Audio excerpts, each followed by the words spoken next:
আসসালামু আলাইকুম। প্রতিদিনের মতো আজকেও আরেকটি রেসিপি নিয়ে চলে আসলাম। আজকে মাছের ডিমের পাকোড়া তৈরি করে দেখাবো। এইভাবে মাছের ডিমের পাকোড়া তৈরি করে খেলে সন্ধ্যার নাস্তায় চায়ের সাথে বা গরম গরম ভাতের সাথে খুবই ভালো লাগবে। তৈরি করার জন্য আমি প্রথমে এখানে কিছুটা পেঁয়াজ কুচি নিয়েছি, সাথে দিয়ে দেব কিছুটা কাঁচামরিচ কুচি, কিছুটা ধনিয়া পাতা কুচি, স্বাদমতো লবণ,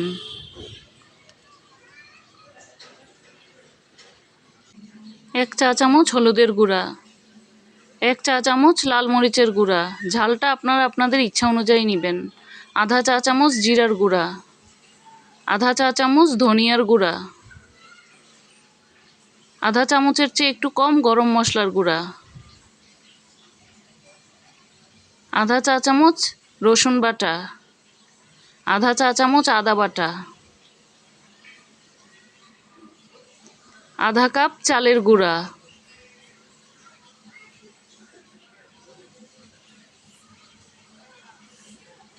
এবার সবগুলো উপকরণ হাত দিয়ে মিশিয়ে নেব। সাথে দিয়ে দেব 2 টেবিল চামচ বেসন। বেসনটা সহ একটু ভালোভাবে মেখে নেব।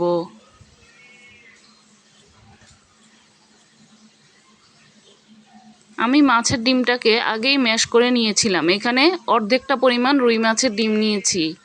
এবার ডিমটাকে পেঁয়াজ মরিচের সাথে একটু ভালোভাবে মেখে নেব।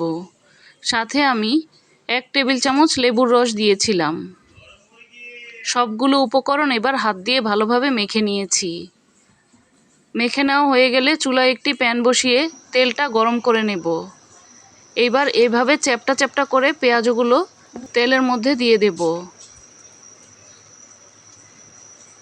চুলার আঁচ মাঝারি হিটে রেখে পেঁয়াজগুলোকে তেলের মধ্যে ছাড়তে হবে, নয়তো পেঁয়াজগুলো উপর থেকে পুড়ে যাবে।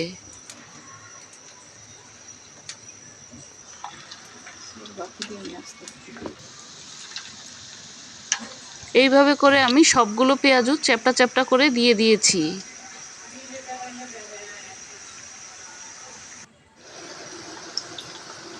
এক পাশ হয়ে গেলে অপর পাশ উল্টে দেব।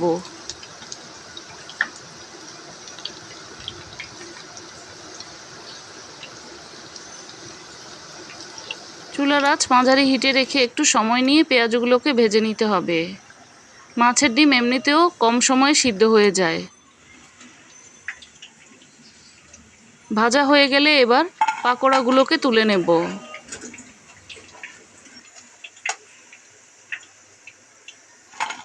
সবগুলো পাকোড়া আমি ঠিক একইভাবে ভেজে নিয়েছি।